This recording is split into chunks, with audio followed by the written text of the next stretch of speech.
Ladies and gentlemen, please join me in welcoming Inder Sidhu to the podium.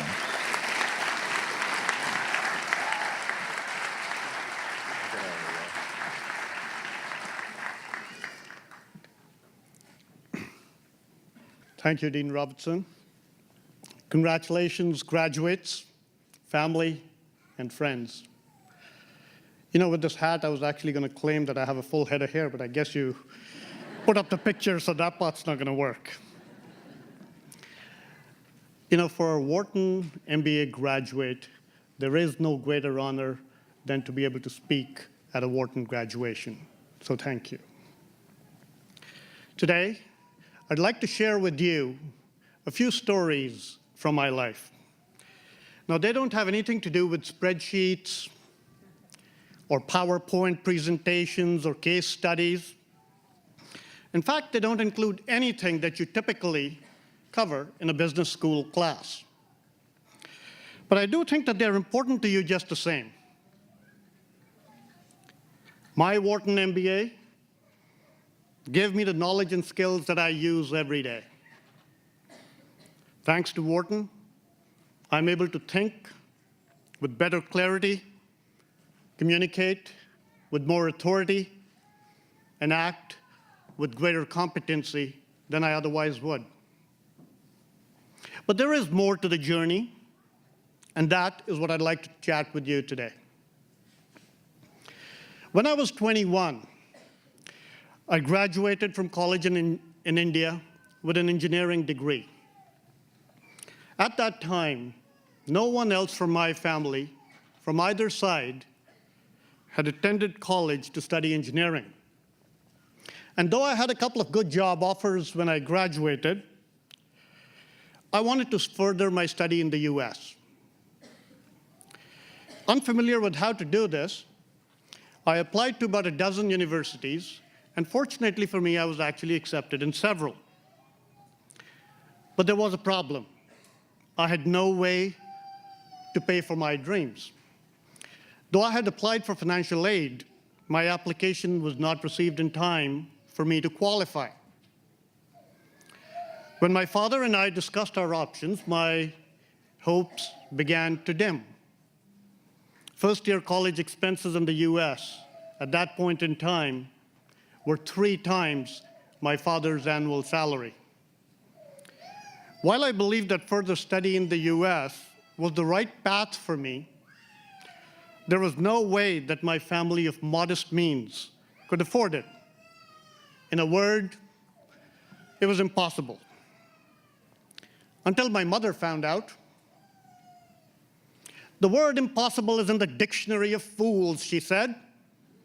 If you have the courage, you can do anything. We'll mortgage the house, she declared, and I'll sell all my jewelry. Now, if you know anything about Indian women, you know that when they offer to sell their jewelry, it can only mean one of 2 things. They're really serious, or they have no jewelry. My mother was serious. I don't understand what loans she and my father took to afford my education. All I know is that a few months after she made that bold statement, I was boarding a plane for the first time that I had ever done that in my life, headed off to America to study. In one pocket, I carried a bank draft made out to the university for the full amount of my tuition and expenses. And in the other pocket, I had all the rest of my money, all $21 of it. Soon after landing at the university, I managed to get a research job. I never used the bank draft. Years later, I found out that on that day when my mother had offered to sell her jewelry, she actually really didn't have that much jewelry to sell. She just had a lot of courage. And that is the gift that she gave to me. And for me, that is far more valuable than all the jewelry in the world. I have drawn on that courage many times. Take 1990. It was a tough year in the economy. I was at the Wharton MBA program, getting ready for the summer. And as summer break approached, I knew I needed a job. Though I couldn't do anything about the economy, I was determined to land the best position possible. And thanks to what I had learned at Wharton, I had complete clarity about what I wanted to do, which was to work in management consulting. My top choice was Bain & Company, with a roster of clients that included many of the world's top organizations. Bain was a premier management consulting organization. It was a dream destination for many of us at Wharton, but getting in wasn't easy. Bain offered first-round interviews to about 225 students from Wharton's class of about 800. Afterwards, just 15 of the 225 would advance to the second round of interviews in Boston, and it being a tough year, Bain planned to hire only 2 people for that summer job. Although I couldn't do anything about the economy, I was determined to land the best position possible. Now, I realized that the odds weren't good for me, but I was hopeful. Call it hubris, call it naivete, but I felt that having a degree from one of India's finest engineering schools, having relevant work experience, and having top grades at Wharton would distinguish me from other candidates. But it didn't.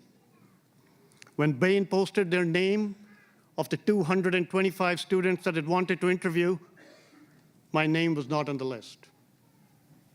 Dejected, I figured my best shot at getting hired by one of the top companies in management consulting was over before it had even started. And then I remembered what my mother had said. Impossible is in the dictionary of fools. If you have the courage, you can do anything, I reminded myself. And inspired, I called Bain and asked that they give me one last consideration. No, I was firmly told, we have our procedures and we follow them. So I showed up to the hotel where the interviews were underway. Just give me 5 minutes, I pleaded, and once again I was rebuffed, sternly, refusing to give up, even if it meant making a fool of myself in front of my fellow classmates and in front of a potential employer. I sought out the top recruiter and asked if he would chat with me between interviews. My calendar is full, he said, and there is just no time to do that. I've got 15 people to interview from morning to afternoon, and then I'm on a flight. Well, despite being told no several times, I actually waited outside the interviewer's room all day, 8 hours. After his final meeting, he emerged in a hurry, politely apologized one last time, and said he had to take a cab to the airport. Let me ride with you, I said. We can talk on the way. While exhausted from a day of interviews, he relented. And I don't remember what I said exactly, but it must have made an impact, because when the list of the 15 finalists was posted, my name was actually on it. Better still, after the last round of interviews in Boston, I was one of the 2 people who was offered a job. Now, I'd like to tell you that it was my focus and my sense of purpose. No doubt the clarity that Wharton provided had helped. But what really mattered that day was the courage that I got from my mother. The same courage she showed when she took a chance against all odds and put me on that plane to the US. In your journey, there will be times when you will be faced with making a choice, with taking a chance. The numbers will point one way, but your heart may tell you something different. In those moments, have the courage to take a chance. Sometimes on yourself, and sometimes on someone who looks and feels very different from you. I stand before you today because someone, somewhere, had the courage to take a chance on me. My next story is about caring. A few years ago, my children were in elementary school. My wife, Deepna, who's in the audience here today, and I were friends with many families who had children in the same grades as our kids. One day, I dropped by the school at pickup time and noticed something rather interesting.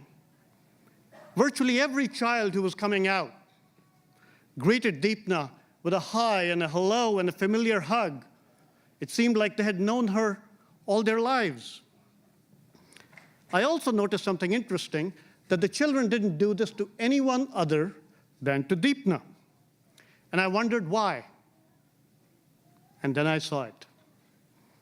When a 6-year-old child approached her, Deepna kneeled down all the way to the ground till she was face to face with the child, looking straight into their eyes, and then she started talking. I also noticed that she was the only adult that day who made the effort to do this. And she did that for each and every child. She knew their names, she knew their personalities, she knew what they liked, she knew what they didn't like. She cared. A 6-year-old child may not know a lot, but they know when someone cares. And when you care for someone, they don't forget. I still remember February 10th, 1999. It was 14 years ago, and yet it seems like yesterday. That day, I got a call from India. My brother had just been killed in a car accident. We were very close. He was 42 years old, had 2 small children. He was my parents' first child, and he was the light of their lives. For them, it seemed like everything ended that day. After 23 hours of flying and 6 hours of driving, I reached a remote small town in India where my parents lived. They looked like they had aged 10 years overnight. I did my best to console them. And when they weren't looking, I wept. The next morning, my father pointed me to the only vase of flowers that was in the room. I picked up the card next to the flowers. It read, "During this most difficult time in your lives, please know that we are with you and will be always." It was signed John Chambers and the Cisco family. A small act of kindness? Perhaps. But for my family, it was much, much more. For my grieving father, it was a touch of compassion and a source of strength at a time when he needed it most. It was an act of caring that I will never forget. A few days later, as I was preparing to return back to the US, my father pulled me aside, and he said something that I still remember. "I'm happy," he said, "that you work for a successful company. But I'm proud that you work for someone who cares." I know that none of this counts when Fortune magazine puts together its list of the most admired companies, or when Harvard Business Review publishes its list of the 100 best performing CEOs. But from where I stand, it counts. My last story is about curiosity. My children, Sonia, Sabrina, and Neil, and Sabrina and Neil are here today, always seemed to want to try new things. Like many young people, Sonia, our oldest child, has an inquisitive open mind, but at 17, she's also someone with many friends and many special interests. With Sonia being a second semester senior in high school, Deepna and I worried that she might begin to cruise academically, especially since she had been accepted at her top choice university. Instead of cruise control, however, Sonia seemed to have gone into overdrive.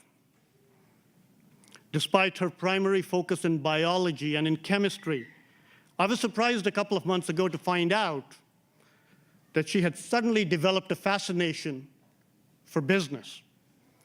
She was on the internet researching business topics. She was talking to her friends who had been in all those high school business clubs. And a few days ago, she approached my wife and I and said, "I need a business suit." A business suit? I thought she would want something from Abercrombie & Fitch or Hollister, not Ann Taylor. When I asked why, she told me that she had decided to participate in a statewide business competition for high school students. Now, this is someone who's 17 years old, has never taken a single business course in her entire life, and has never participated in any business club, ever. Now she's Sheryl Sandberg. What happened, I wondered? I don't know, she said. I guess I just wanted to try something new and find out. Always curious, always open-minded, always trying new things. That's Sonia. And thanks to her disposition, she's always been able to acquire new skills and abilities. Oh, and that business competition that she wanted that suit for, turns out she placed second in the state of California out of 3,000 students. Am I proud? You bet I'm proud. But I've also learned something. Each time that she demonstrates a new interest or acquires a new capability or skill, she shows me the value of something that Tom talked about, the value of curiosity. We all like to think of ourselves as curious, but are we? I was put to the test 3 years ago when I decided to write a book based on my business experiences. I worked closely with two people on my team, T.C. Doyle and Sarah Halper. They often had different points of view than mine, and they were never afraid to express them. Even if I disagreed, I always listened to them, and there was never a day that I didn't value what they said. Sonia made me curious about social media. Before the publication of my book, I thought Twitter and Facebook and blogging were things that my daughter and her friends did. It wasn't for someone professional like me. I was just not interested in telling someone that I was sitting in Starbucks having a coffee. That is not important to the rest of the world, I felt. But TC and Sarah said no. They insisted otherwise. So they helped me set up accounts. And then they worked with me to write those blogs, to nurture that online community, to send out tweets, and to cultivate an online following. And suddenly, I found myself connecting with thousands and thousands of people instantly. And when I did, all the business publications, Forbes and Fortune and Businessweek and The Economist and The Washington Post and The Huffington Post, all of them came to me and wanted me to participate on their blogging platforms, which allowed me to engage an even wider audience. Although my book was well written and well received, I realized that it was a one-way monologue until I learned how to turn it into a two-way conversation with people everywhere based on what I had learned from TC and from Sarah and from Sonia. I'm glad I was curious enough and open enough to try something outside of my comfort zone. And thanks to the blogs and the tweets and the online dialogues, word spread quickly. 3 months after publication, our book, Doing Both, made every bestseller list in the country, including the one published by the New York Times. My daughter Sonia's example of always being curious had opened my mind to a whole new field, and being curious had paid off.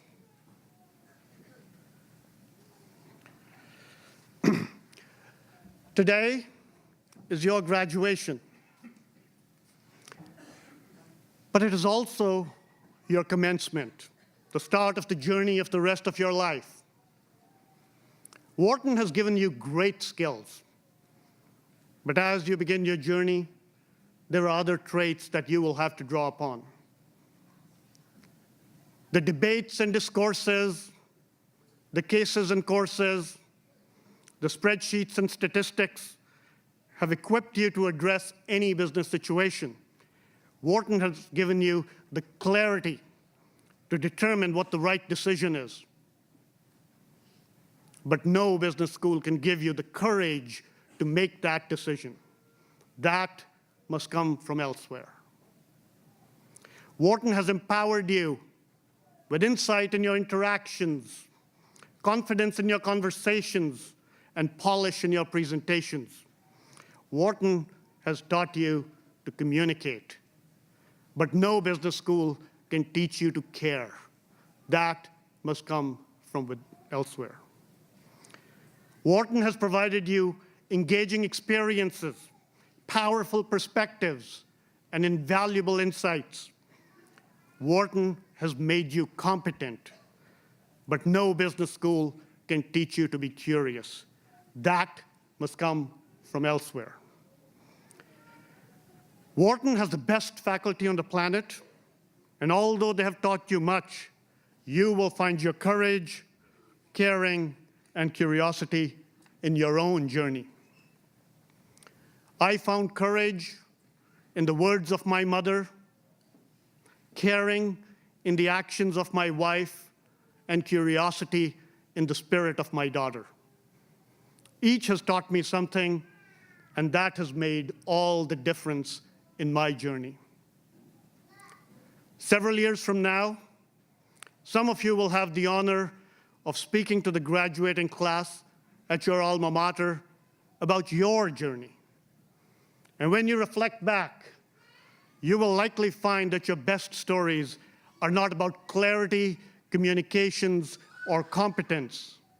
Instead, they will be stories about the courage to do the right thing, about caring when it wasn't required, and about curiosity to learn about the world and change it for the better. These stories won't come from your head. They will be stories from your heart, and they will be the stories that no one will forget. 3 weeks from today, our first child, Sonia, will graduate from high school. This fall, she will start as a freshman in the College of Arts and Sciences at Penn. We're very happy that she will be at a great university where she will learn a lot. When we drop her in Philadelphia this August, 1 week after her 18th birthday, our hearts will be a little heavier and our home will be a little quieter. But as she embarks on the journey of her life as an adult, we will cheer from the sidelines and wish for her that extra something that'll last her a lifetime. Her own curiosity, her mother's caring, and her grandmother's courage.